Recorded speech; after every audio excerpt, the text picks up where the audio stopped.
미칠 만큼이나 가슴속에 떠오르는 수많은 새해 다짐들. 어떤 것들이 있을까? 뭐 그래도 건강 최고죠. 올해는 꼭 원하는 곳에 취업하고 싶습니다. 새해에는 집전일을 더 깔끔하게 해서 산뜻하게 시작하고 싶어요. 한 번이 실패하면서도 다시 시작하게 되는 새해 다짐들. 매번 세우는 목표는 우리를 설레게도 하지만 매번 실패하는 목표는 우리를 좌절하게 만들기도 하는데 작심 3일을 작심 1년으로 만드는 새해 다짐의 꿀팁. 지금 공개한다.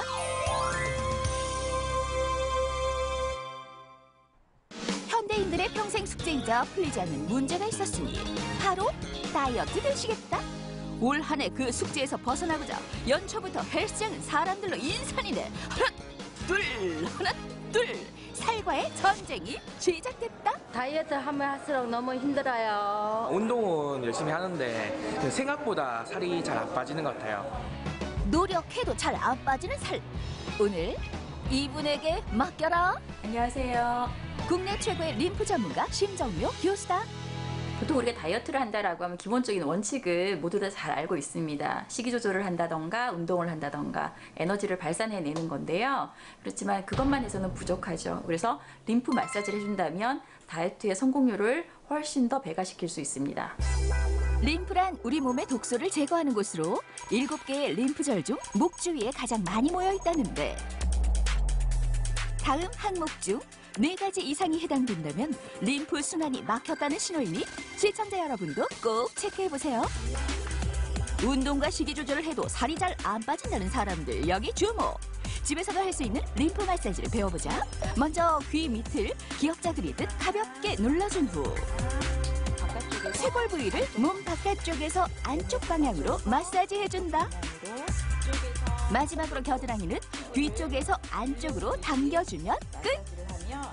방향과 압력입니다. 방향은 목 부위 하실 때는 목 뒤쪽과 아래쪽 방향으로만 마사지를 적용해 주셔야 되고 그 다음에 압력 같은 경우에는 피부가 늘어날 정도의 가벼운 압력만 적용해 주시면 좋습니다. 울퉁불퉁 운동에도 빠지지 않는 셀룰라이트는 림프 순환이 막혀서 생긴다는 사실. 때문에 몸속에 림프만 잘 순환시켜줘도 피부 건강은 물론 나이살 셀룰라이트까지 없앨 수 있다고 하니 시청자 여러분도 꼭 한번 따라해보세요. 하루에 적어도 5번씩 3세트 반복하셔서 건강하고 아름다운 해로 태어나시기 바랍니다. 새해 다짐의 종류는 매년 각양각색. 이번엔 어떤 주인공이 기다리고 있을까? 네, MC 시식가족팀입니다. 어서오세요. 들어오세요. 누가 보더라도 여느 가정집과 별반 다르지 않은 모습인데 무슨 일로?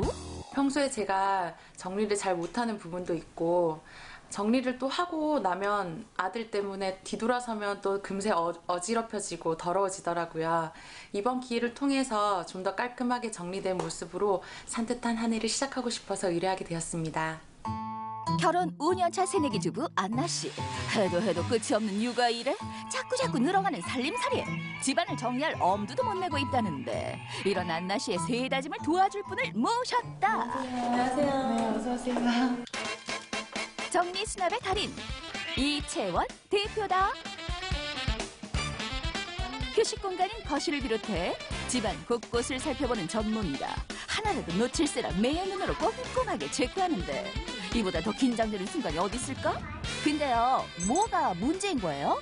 모든 물건들이 자리를 잡지 못하고 있어서 방황을 하고 있다라고 표현을 할까?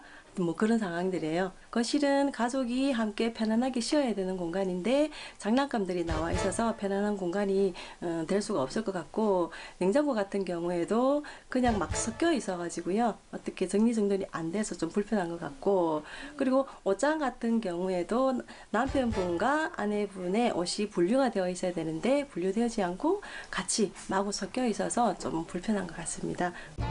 새해 새기운 행운을 부르는 정리에 기술 들어갑니다. 먼저 애기용품들은 어떻게 정리하면 좋을까? 책은 책들끼리 같이 모아놓고 장난감은 장난감들끼리 같이 있어야만 애들도 정서적으로 안정이 되거든요. 거실은 온 가족이 휴식을 취하는 공간이기 때문에 되도록이면 아기 용품들은 다른 공간에 배치하는 것이 좋다네요. 다음은 피할 수 없는 옷장 정리의 시간. 이 많은 옷들 어떻게 정리하면 좋을까?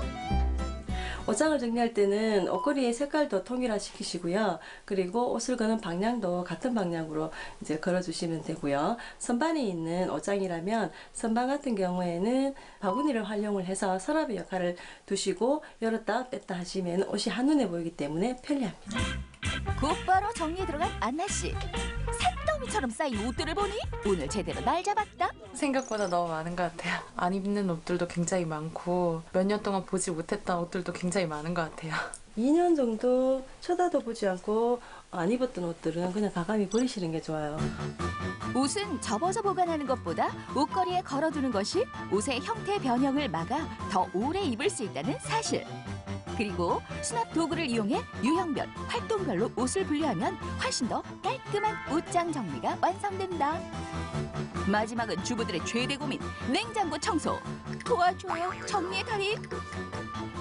첫 번째 선반에는 무거운 것들로, 그리고 두 번째 선반에는 고객님이 자주 드시는 음식들, 그리고 제일 윗 선반에는 가벼운 음식들로 정리를 해두시면 편리하게 사용을 할 수가 있고요. 문 열 때마다 한숨 나오는 우리 집 냉장고 이렇게 청소해보자. 자주 꺼내는 반찬통은 손이 잘 닿는 곳에 보관하는 것이 좋고 냉장고의 70%만 채우는 것이 전력 소비량을 줄일 수 있다. 또한 부피가 큰 물건은 지퍼백을 이용해 부피를 줄이는 것도 좋은 꿀팁. 너무 놀랍고요. 확실히 집이 훨씬 더 깨끗해지고 넓어진 것 같아요. 어떻게 정리됐는지 지금 바로 공개합니다. 아기용품이 가득했던 거실은 가족만의 휴식 공간으로, 옷으로 넘치고 넘쳤던 옷장은 종류별로 깔끔하게, 골치 아팠던 냉장고 정리는 무게별로 칸칸이 정리해서 깔끔하게. 어머, 이 정도면 슈퍼 그레이시다. 장난감 정리하는 거랑 냉장고 지퍼백으로 수납하는 거, 그런 거 보면서 많은 도움이 됐어요. 덕분에 산뜻한 한 해가 될 것 같습니다. 새로운 한 해를 준비하는 또 다른 곳. 대학 캠퍼스 안은 새해 다짐을 품은 학생들이 열공 모드 중인데, 그나저나 영어 공부 중인 학생들의 표정이 어째 썩 밝아 보이진 않는다. 초등학교 때부터 영어 공부를 10년 정도 했는데 성적이 잘 안 올라서 그게 좀 고민이어서 좀 열심히 해보려고 해요. 취업 준비를 해야 되는데 영어가 어려워서 올해는 좀 열심히 해보려고 해요. 버스 멀미보다 더 울렁거린다는 그 이름, 잉글리쉬. 올해는 꼭 정복하길 바라며 모신 분이 있다. 베스트셀러 작가 최민석, 영어 전문가다. 일단 학생들이 어떤 방법으로 공부를 하고 있는지 살펴보기로 한 최민석 작가. 그의 시선이 어딘가에 집중되는데, 작가님 보시기에 우리 학생들 영어 공부법 어떤가요? 두 가지 정도가 이제 문제점이 마음에 걸리는 것 같습니다. 첫 번째가 모든 학생이 그렇듯이 무작정 단어만 많이 외우고 있는 것 하나, 그다음에 너무 시간에 집착을 해서 문제를 풀고만 있는 모습, 이 두 가지가 약간 마음에 걸립니다. 영어 앞에서만 유난히 작아지는 사람들. 서당계 3년이면 붕어를 읊는다는데 왜 영어 공부는 그렇지 못한 것인가? 그래서 준비한 시간, 영어에 관한 학생들의 궁금증들을 모아봤다. 듣기 점수가 너무 안 나오는데 듣기는 무조건 듣기만 하면 점수가 오르나요? 실제로 듣는 것보다 더 중요한 것이 바로 읽어보는 것입니다. 왜냐하면 듣기 대본을 직접 보여주게 되면 자기도 깜짝 놀라는 게 되게 쉬웠다는 것, 실제로 들었다는 게. 근데 그것을 실제로 못 들었다는 거는 자기가 그 문장이나 단어에 대해서 발음하는 연습을 안 해봤기 때문에, 실제로 다시 말해서 못 읽기 때문에 못 듣는 경우가 대부분입니다. 그래서 듣기 공부를 할 때는 많이 듣는 것보다는 직접 입으로 읽어보는 것이 더 효과적이라고 할 수 있습니다.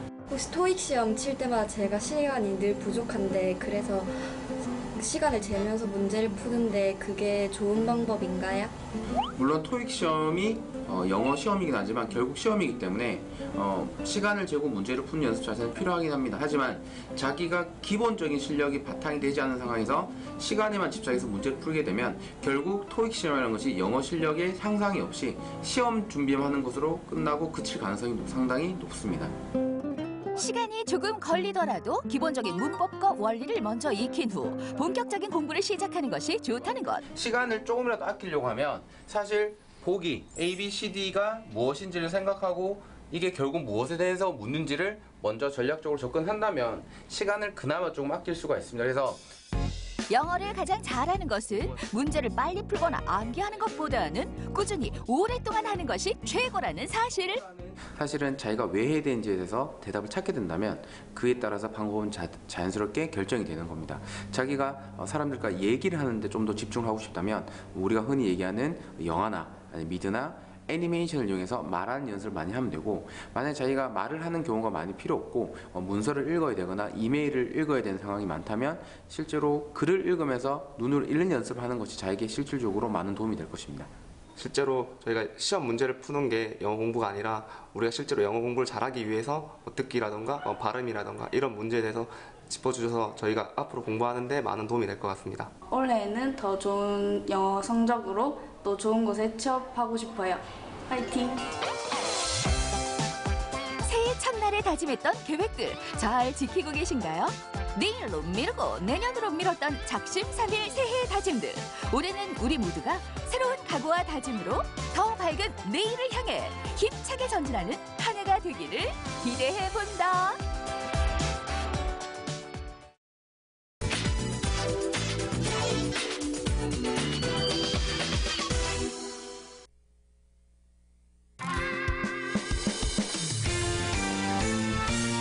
예로부터 즐거운 일이 있는 곳엔 늘 우리 음식 이것이 함께했으니 잔치상에 빠지지 않는 한국인의 소울푸드 떡.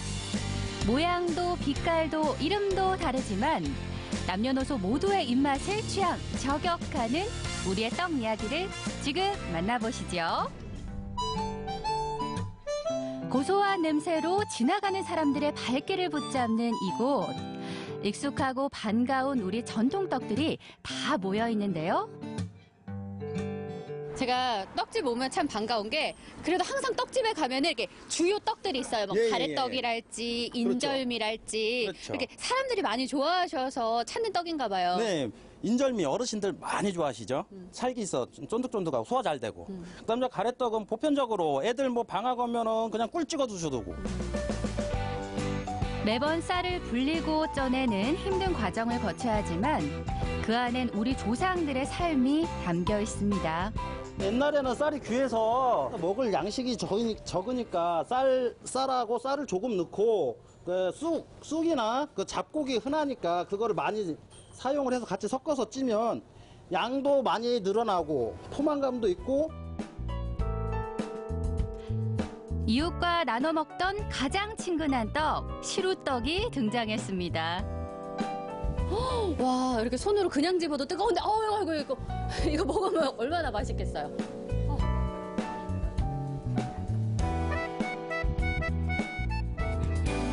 그때 심상치 않은 손님이 찾아왔는데요.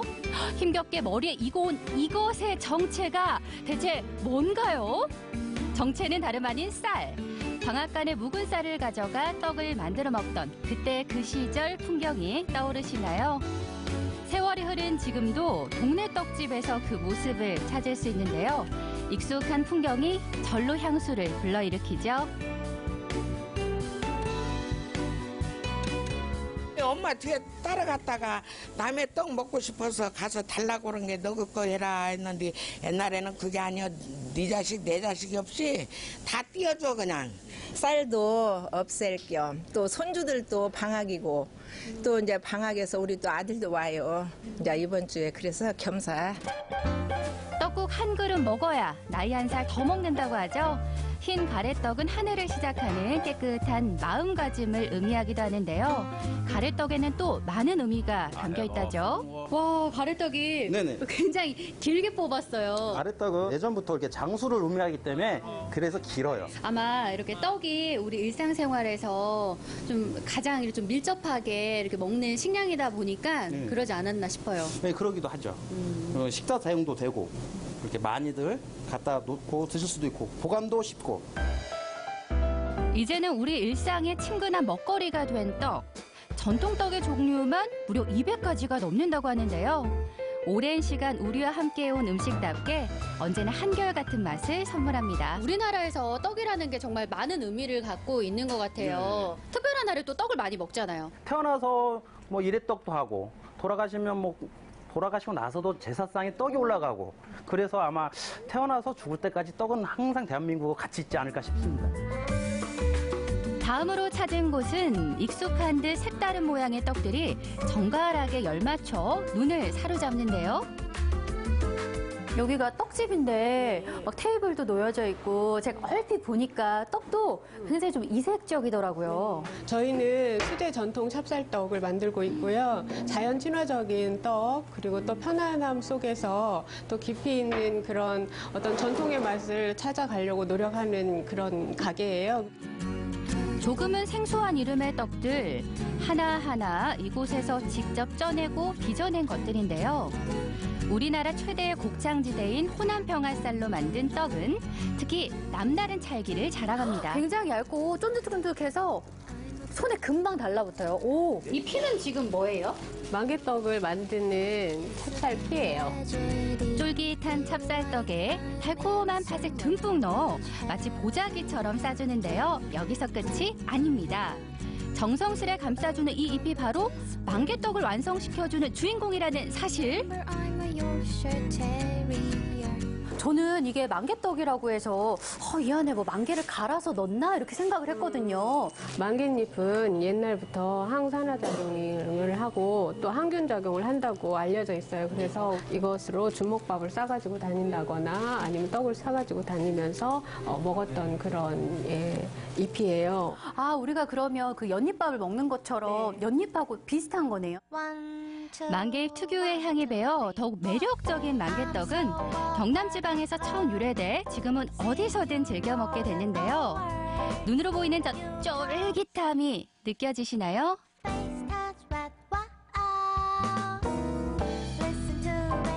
다른 떡들에 비해서 이 쫄깃함은 최고인 것 같아요. 아까 팥 많이 넣었잖아요. 달콤하고 진짜 어른들뿐만 아니라 아이들도 좋아하겠네요. 경제 발전을 하면서 어느 틈에 이제 전통 떡보다는 서양의 빵을 더 많이 좋아하게 되고 그렇게 하면서 조금 잊혀졌던 떡이라고 해야 되나요? 그러다가 이제 최근에 다시 건강을 이제 찾겠다는 건강에 관심이 많아지면서 이제 많이 찾게 된 떡이죠. 이번엔 떡이 특별한 변신에 나섰습니다. 어렵고 복잡한 과정이 아닌 간단한 과정만으로 우리 떡이 앙증맞은 디저트로 재탄생되는데요. 보통 떡집은 이렇게 떡이 좀 진열돼 있고 그렇죠. 판매해서 이렇게 구입할 수 있는 거잖아요. 네. 근데 여기는 떡은 하나도 보이지가 않고 뭔가 이런 찜기라든지 뭐 약간 공방 같은 그런 분위기예요. 여기는 오셔가지고 이제 배우셔가지고 집에서 아이들이나 집에서 만들어 드릴 수 있게 이렇게 간단하게 만들 수 있도록 가르쳐 드리고 있죠. 누구든 세상에 단 하나뿐인 나만의 떡 디저트를 만들 수 있습니다. 오늘의 디저트는 이름하여 떡 컵케이크. 달콤한 앙금이 손끝에서 한 송이 꽃으로 피어나는데요. 아니 이거 배운다고 아무나 할 수 있는 것 맞나요? 네. 금세 좀 꽃 모양 만들어진 것 같은데요? 저도 일단 도전해 봤습니다. 처음 치곤 꽤 그럴싸하지 않나요? 열심히 꽃을 피우는 동안 고운 빛깔의 백설기가 완성됐습니다. 집에서 아이들 영양 간식으로도 많이 하고 뭐 두 분 친구하고 나눠 먹을 수 있기 때문에 어딘가 2% 부족한 이 손길. 이번엔 제가 무려 선생님으로 나서봤는데요. 이래 보여도 꼭 맞습니다. 이게 뭐예요? 우리 작가분 지금 이게 꽃인지 뭔지 정말 알 수 없게 만들어놨네요. 그래도 선생님의 구원의 손길이 닿으니 여기저기 앙금꽃이 활짝 피었습니다. 와, 순식간에 꽃이 활짝 피었습니다. 이제 하얀 떡위로 마치 꽃을 심듯 하나하나 앙금꽃을 모아주는데요. 이쁘다. 한 다발의 꽃 같은 떡 컵케이크가 완성됐습니다. 재료 그대로의 천연 색소를 사용하기 때문에 화려한 앙금도 안심하고 먹을 수 있답니다. 체험을 하면서 만들면서 먹으면은 좀 의미가 남다를 것 같아요. 만들어서 가지고 가셔서 가족들이랑 나눠 드시면서 이거 내가 만드는데 조금 일조했다 말을 하면은 가족들도 많이 좋아를 하시죠. 아니 근데 이거 아까워서 이걸 어떻게 먹어요, 이거를? 보기 좋은 떡이 먹기도 좋다고 아무리 예뻐도 맛있게 먹어야겠죠. 전통적인 모습에서 벗어나 다양한 모습으로 변신 중인 떡은 특별한 날을 더욱 특별하게 만들어주는 최고의 디저트가 되고 있습니다. 찹쌀떡에다가 이렇게 사과 하나만 얹었을 뿐인데 굉장히 새로운 디저트가 탄생이 됐거든요. 떡도 디저트 같이 많이 드실 수 있게 쌀을 좀 소비할 수 있는 문화가 되기를 바라고요. 사람들이 커피숍에서 케이크 같은 거 많이 드시잖아요. 이렇게 컵케이크도 커피숍에서 많이 드실 수 쉽게 접할 수 있도록 만들어 보는 게 제 목표입니다. 새해의 복을 기원해주는 고마운 우리 음식 떡. 전통적인 맛과 모양을 그대로 지켜나가며 혹은 새로운 매력으로 우리 곁에 늘 함께하는 떡의 멋진 변신은 앞으로도 계속됩니다.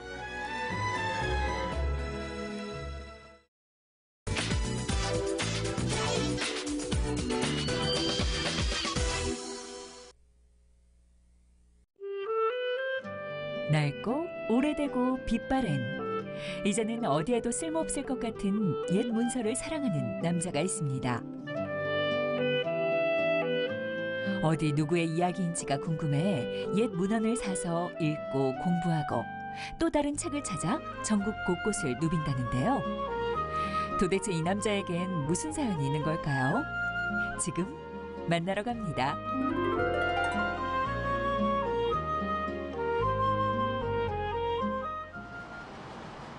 추워도 너무 추운 겨울 한복판, 음성의 한 카페를 찾았습니다.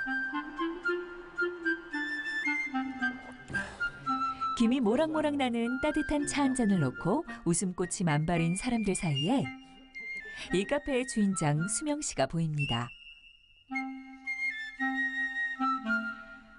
독특하기로 유명한 수명 씨의 카페는 오래된 물건들로 가득 찬 보물창고입니다. 주제를 정해 1년씩 전시회까지 열고 있다는데 이번 전시의 주제는 조선 후기 이후의 교육 자료와 여성 유물이랍니다. 그 가운데 가장 자랑하고 싶은 것은 허균의 누이가 쓴 헌안설원집. 나중에 허균네 집안이 몰락을 하잖아. 반역자로 되고 막 책을 다 태우고 없앤단 말이야. 그래서 사실 되게 귀해. 이 허균네 책이, 허신의 집안 책이. 이게 무슨 색인지 알아? 파란색이? 이 쪽색이라는 거야. 이게 쪽색. 이게 자연채색으로 물감을 들인 이 책이야. 대단한 거지. 되게 엄청 귀한 책이야. 책이다. 이거 감히 이거 사실 10년 전쯤에 저기 언니가 진품명품 나가서 1,000만 원 평가받은 거 이게. 일제강점기 발간된 소설책과 6, 70년대의 교과서.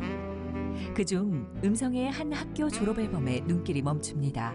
요 교실을 봤어 이게. 이거 1950년대, 60년대 그때거든. 나고 자란 음성 감곡, 고향에 대한 애정으로 모은 자료들입니다. 저희 어머니 세대까지 다 기록이 돼 있는 이 박물관에 와서 감곡의 역사를 다시 보게끔 돼서 너무 뜻깊은 자리 같고요. 생업을 이 취미 생활인 도서, 기록을 수집하는 이런 걸 다 두어가지고 선망의 대상입니다. 존경스럽고 그렇습니다. 네, 존경스럽습니다. 수명 씨는 전국의 골동품점을 돌며 고문서를 수집하는데요. 그 가운데 타 지역 기록은 그 지역 관계자들에게 팔고 우리 지역 것은 본인이 소장합니다. 그렇게 사모은 골동품이 700~800여 점. 사실 수명 씨는 제조업과 식당으로 꽤 많은 돈을 벌던 시절에도 서예와 고문서 수집이 취미였답니다. 지난 2005년에는 기록 역사 박물관을 열었고 카페를 겸한 문화 공간까지 만들었습니다. 오래된 책에서 나는 냄새가 무척 좋았다니 정말 별나죠?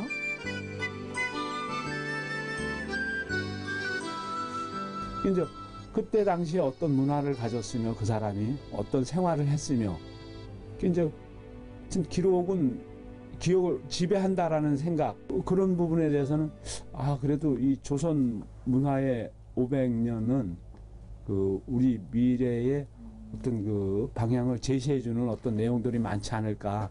그래서 수집하면서 계속 쳐다봐도 너무 매력이 있어요, 이게. 그 매력에 빠져 고문서에 심취하다 보니 공부할 것도 정말 많습니다. 그런데 피는 못 속인다고 고문서 좋아하는 건 그의 둘째 딸이 똑 닮았습니다. 둘째 딸은 대학에서 고문서학과를 졸업하고 문화재청에서 문화재위원으로 근무. 지금은 육아 문제로 잠시 쉬고 있는데요. 순명 씨, 얼마 전 낙찰받은 한문 편지를 딸에게 자랑합니다. 의병 활동했던 이승구 선생의 관찰 23장짜리 그거 본 거 있어 혹시? 뭐 집정 관련된다는 그거? 그거를 아빠가 낙찰을 받았거든. 그래요. 하여튼 그 이승구 선생하고 유준교 선생이 공부해봐야 되는 거 이거. 수명 씨야 좋아하는 일을 하며 사니까 행복하겠지만 다른 가족들은 어떨까요? 수명 씨와 카페를 함께 운영하는 그의 아내. 맛있게 드세요. 네, 안녕하세요. 손님이 없는 한가한 시간. 수명 씨, 아내가 좋아하는 노래로 레코드판을 바꾸며 분위기를 잡는데요. 오래된 LP판과 전축에서 흘러나오는 노래까지 과거로 시간 여행을 간 듯합니다.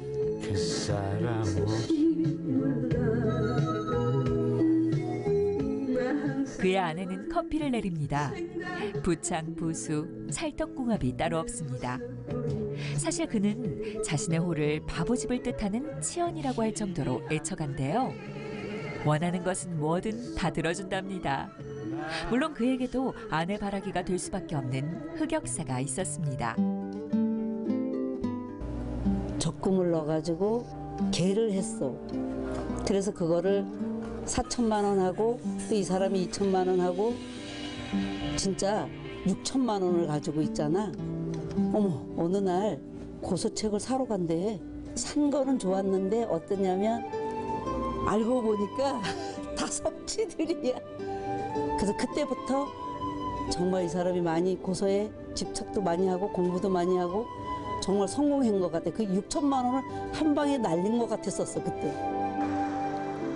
아내 바라기 남편 수명 씨, 아내를 위해 점심을 사기로 했나 봅니다.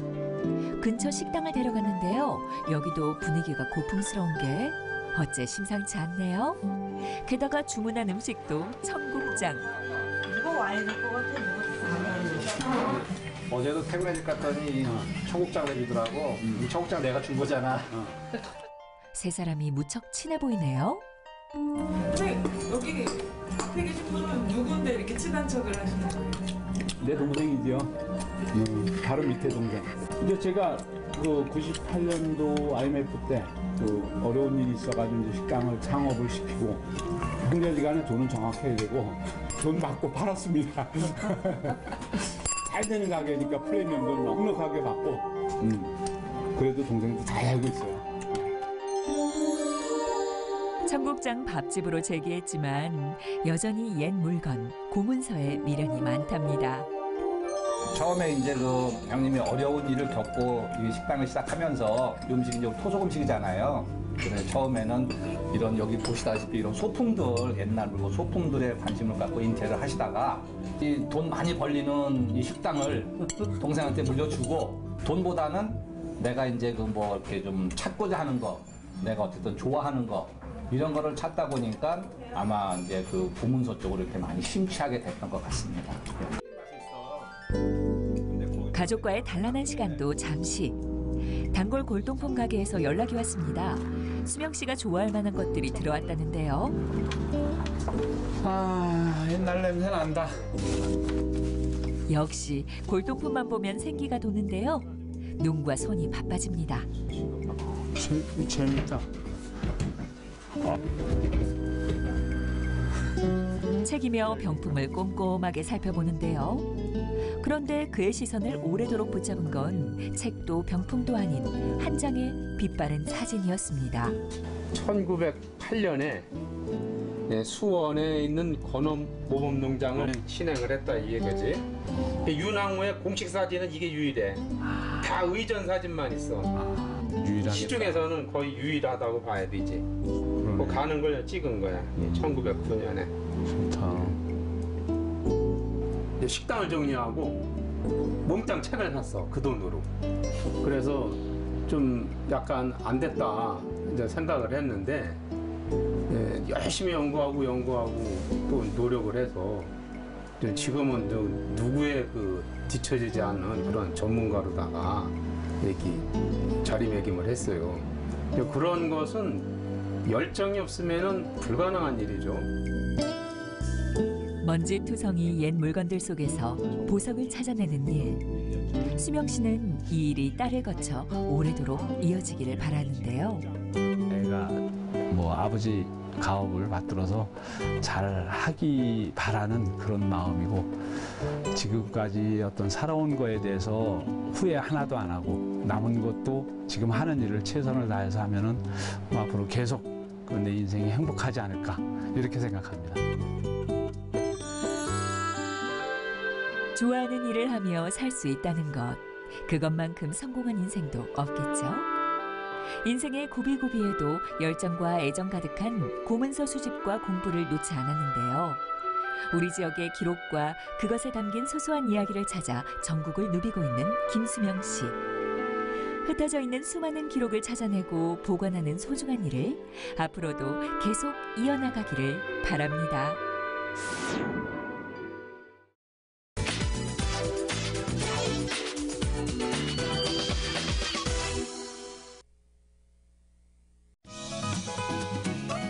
추울수록 더욱 즐거운 곳 온천. 찬바람 속에서 뜨끈뜨끈한 물에 몸을 담그고 있다 보면 세상을 품은 것처럼 콧노래가 절로 나오는데요. 겨울에는 온천이 딱이에요.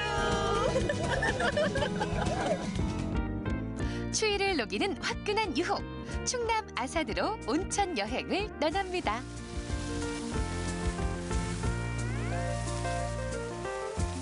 날씨가 정말 춥네요. 이런 추운 날씨에 가장 먼저 떠오르는 게 뭘까요? 그래서 제가 오늘은 아산 특별히 찾아왔어요. 이렇게 추운 공기와 함께 따뜻한 물, 그 상쾌한 속으로 함께 빠져볼까요? 명실상부한 온천의 도시 아산. 치유의 효능은 물론 물놀이 시설까지 누릴 수 있는 보양 온천이 있어 건강과 재미 두 가지를 동시에 잡을 수 있습니다. 노천에서 가족들과 함께하는 시간은 겨울철 최고의 휴식이 될 텐데요.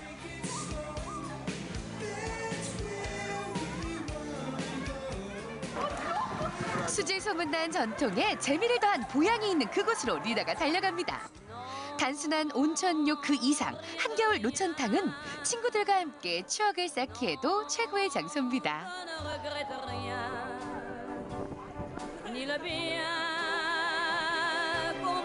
아니 근데 이렇게 친구끼리 어떻게 나오셨어요? 무슨 특별한 날인가요 오늘은? 아 저희는 대학원에 공부하러 가기 전에 미리 충전을 하러 왔어요. 좀 충전은 제대로 되나요? 네, 너무 좋아요. 저만 여기 천안에 살고 여기 경기도에서 오고 양산, 대구에서 각지에서 이제 와서요. 이제 여기서 충전하려고. 진짜 좋아요. 탕이 너무 다양해서 여기는 오미자탕인데 탕이 다양하게 많이 있어서 좀 색다른 체험을 할 수 있어서 좋은 것 같아요. 체질 따라 취향 따라 다양하게 즐길 수 있다 보니 여러 사람이 함께 놀러와도 두루두루 만족할 수 있습니다. 세 식구 다 물 안에 같이 들어가서 놀고 그러니까 더 재밌는 것 같아요. 그렇죠. 집에 있을 때는 목욕시킬 때 애기만 혼자 물에 들어가 있었는데 이제 다 같이 가족이 세 식구 다 안에 들어가서 이렇게 따뜻한 데 있으니까 못 녹이고 그런 게 좋은 것 같아요. 너무 좋아요. 도고 온천은 그 유황이 좀 함유되어 있는 유황 시설이고요. 그러니까 국가에서 지정한 보양 온천으로 지정돼 있어서 충분한 이제 미네랄이 풍부하고 온도가 적정 온도를 항상 유지하고 그런 좋은 물을 가지고 있는 시설입니다.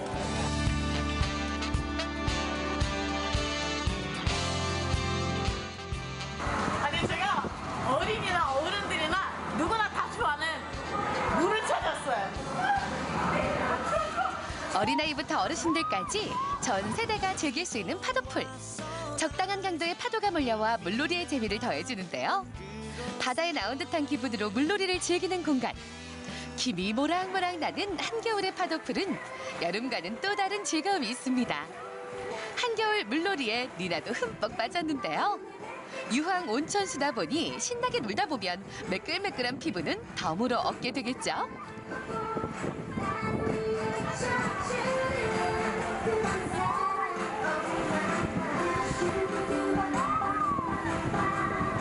제가 보통 바다풀이라면 여름에 많이 즐기는 거잖아요. 근데 이렇게 겨울에 정말 밖에서 춥고 안에 따뜻한 이런 체험을 제가 처음 해봐요. 추울 만큼 정말 신났어요.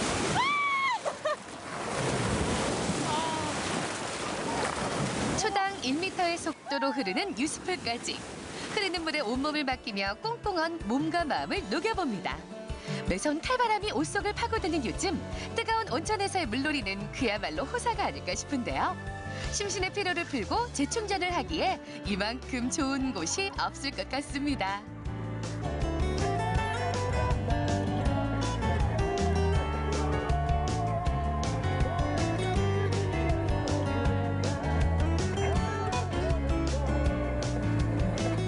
제가 왔던 우즈벡에서는 이렇게 겨울에 물놀이를 하지 않아요. 온천 자체가 없기 때문에 제가 한국으로 잘 노는 것 같아요. 와, 이렇게 물놀이 한다고 하면 정말 이해를 안 할 거예요, 집에서?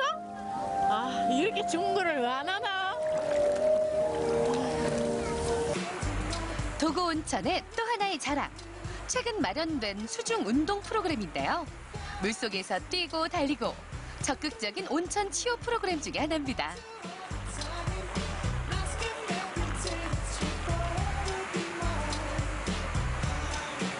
아니, 물속에서 지금 뭐 하셨어요? 물속에서 이제 수중 운동 교실이라고 물속에서 이제 저항 운동하는 그런 프로그램을 하고 있습니다. 아니, 이렇게 하면 무슨 뭐 효과가 있나요? 물에 세 가지 특징이 있어요. 부격, 정수화, 그리고 저항이라는 효과가 있는데요. 그 세 가지를 통해서 지상에서 운동하는 것보다 조금 더 쉽고 안전하게, 그리고 에너지 소모도 더 많이 되기 때문에 수중 운동의 효과는 되게 많이 좋습니다. 수중 운동은 체중 부담이 없고 부상 위험이 적은 데다 근육을 골고루 사용할 수 있어서 관절이 약한 어르신들에게 특히 좋은데요. 물의 저항력 덕분에 근력을 많이 사용해서 운동 효과가 높습니다. 리나 씨, 많이 힘들어 보이는데요.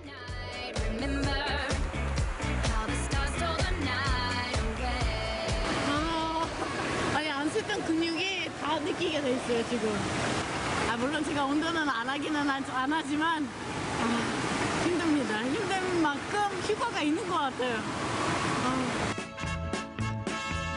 따뜻한 온천에서 추운 겨울을 따뜻하게 즐겼다면 자연 속에서 하룻밤은 어떨까요? 낭만 가득한 카라반이 있어 별다른 준비 없이도 캠핑을 할 수 있습니다.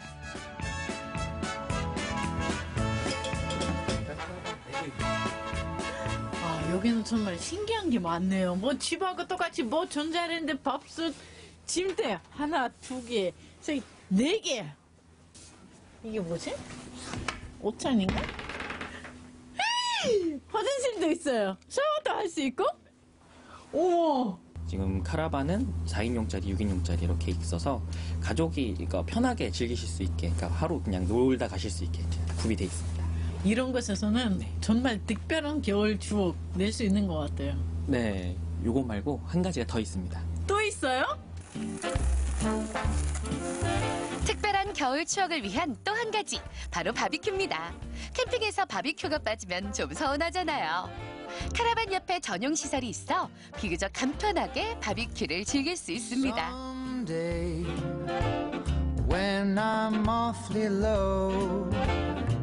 도보 온천에서 정말 행복한 하루를 보내고 있었는데 또 밤이 되자 이런 멋진 밥잔, 이게 다 어디서 나오는 거예요? 오신 분들이 원하시면 이렇게 다 준비까지 해드립니다. 와, 서비스가 정말 짱! 몸만 오시면 됩니다. 따뜻하고 안락한 겨울을 위한 모든 준비가 뚝딱. 도깨비 방망이처럼 펼쳐지는 도고 온천. 겨울의 찬바람이 이곳에서는 행복한 바람으로 불어옵니다. 추위를 노곤히 녹여주는 따뜻한 온천에서 따뜻한 밥상을 즐깁니다.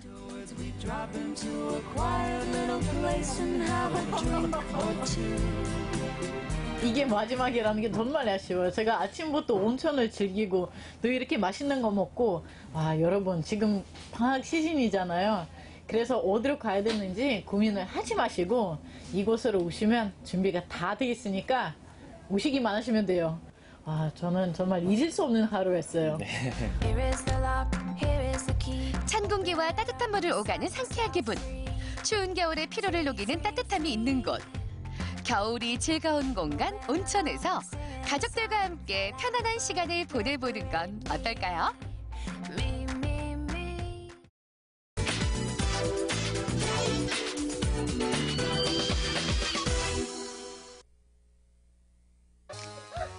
배우를 꿈꾸는 아이들에게 연기 수업을 하고 연출 수업도 청소도 그리고 집필하느라 바쁜 이 남자. 집필 잘 되시나요? 네, 잘 됩니다. 제가 태용인데요. 아니에요, 제가 태용이에요. 아니에요, 제가 태용이에요. 아닙니다. 어머, 붕어빵처럼 똑 닮은 이 장난기 많은 남자들. 외모도 목소리도 함께 걸어가는 길까지도 닮은 쌍둥이 형제 연극인 김태희 씨와 김태용 씨를 만나봅니다. 그거 뭐야? 가져와봐.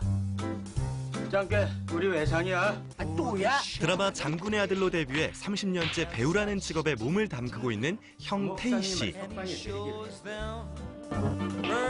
그리고 90년대 안방극장을 뜨겁게 달궜던 SBS 코미디 구성작가로 시작. 이후 MBC 의학 드라마인 종합병원의 작가로 20여 편이 넘는 작품을 집필한 동생 태용 씨가 오늘의 그 주인공입니다. 이분이 동생 태용 씨군요. 안녕하세요, 태용 씨.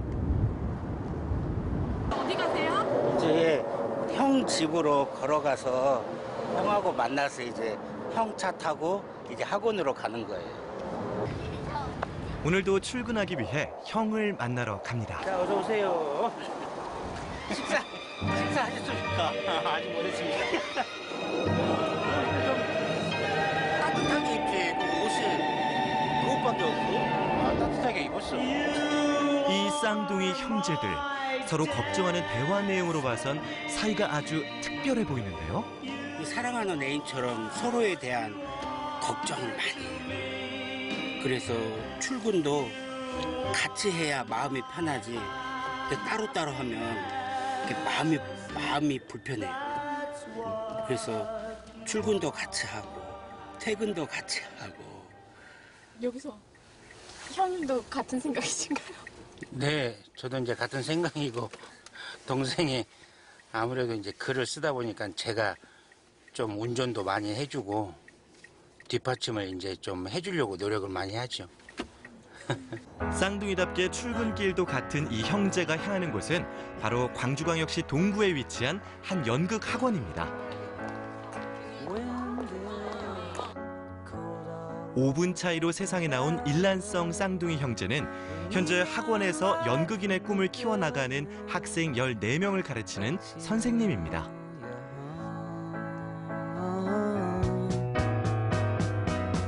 형, 제가 오늘 쓴 거 한 번만 봐줘요. 좋았어. 이거 아내가 즐겨 추는 음악이야.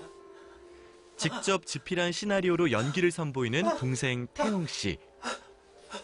그녀가 피아노를 치면 난 창가에 앉아 그 피아노를 들었지.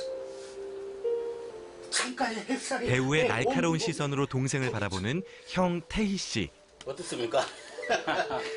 아, 좋아요. 좋은데 이 대사가 어떤 당면한 목표를 좀 더 가지고 있었으면 좋겠다. 아하.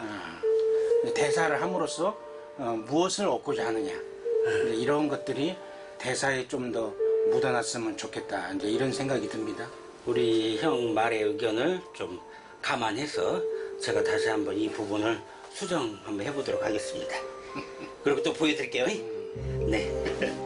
연극이라는 외길 앞에 현실과 수도 없이 부딪히며 단단해졌을 이들. 현실은 꿈을 이길 수 없음을 이들이 걸어온 길이 대신 말해줍니다.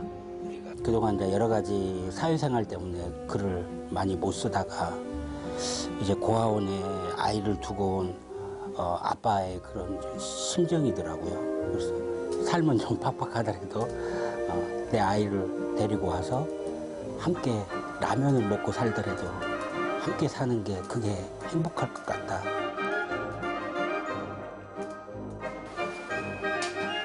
동생 태용 씨가 지필에 온 힘을 다하는 순간 형 태희 씨는 청소기를 들고 이곳저곳을 청소합니다.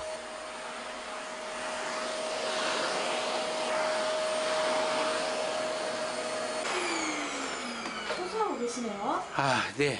좀 말끔해야 이 정신이 멀쩡해지는 것 같아요.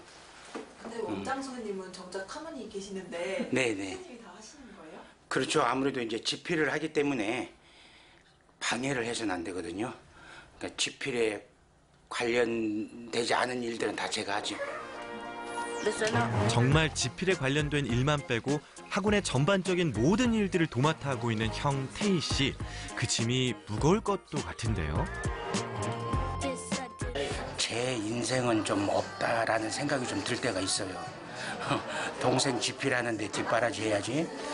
또 아버지로서 아이들 뒷바라지. 또 자식으로서 부모님 모셔야지. 그래서 제 삶은 따로 없다 이렇게 생각은 드는데 이렇게 사랑하는 가족들 뒷바라지 한다는 것 자체가 또 제가 인생을 살면서 해야 되는 가장 중요한 일 같아요. 그래서 만족하고 기쁘게 생각을 합니다. 자, 비가 왔습니다. 아유, 감사합니다. 아, 그러지 않아도 너무 피곤했는데 이 커피가 다시 또 글의 활력소가 될 것 같습니다. 네, 감사합니다. 한 잔 드시고.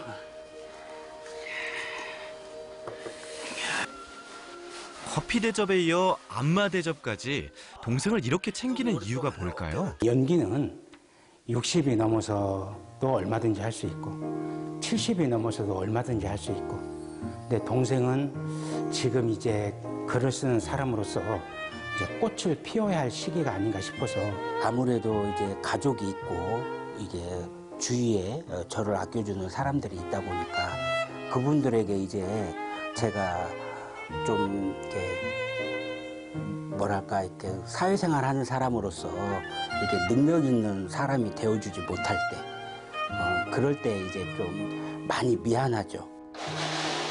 어머니랑 한 집에 살고 있는 동생 태용 씨는 아직도 어머니 눈엔 한없이 어린 자식입니다. 여기다 뭐 사과 말고 또 뭐 넣으셨어요? 귤? 그리고 저 감, 대봉. 맛이 독특하네요. 먹을만해요. 딸만 셋을 쭉 나누니까 딸만 나는 여자라고 우리 시어머니가 엄청 막 그러고 옛날 노인들은 그랬잖아요. 이렇게 간호사가 와서 내 손을 딱 잡고 아이고 어머니 아들 둘 낳았어요. 그래 그렇게 행복했어요 그때는. 나름대로 이제 누나들만 쭉 있고 마지막으로 이렇게 아들로 태어나다 보니까 부모님이 갖고 있는 기대는 좀 많이 컸었죠. 그냥 연기를 할 수 있도록 허락만 해달라는 거였는데 그것조차도 이제 반대에 부딪혀서 못하게 되니까 사실 많이 울었죠. 터미널에 나왔는데 거지거지 상거지로 나왔어. 그래갖고 네가 이게 뭐요?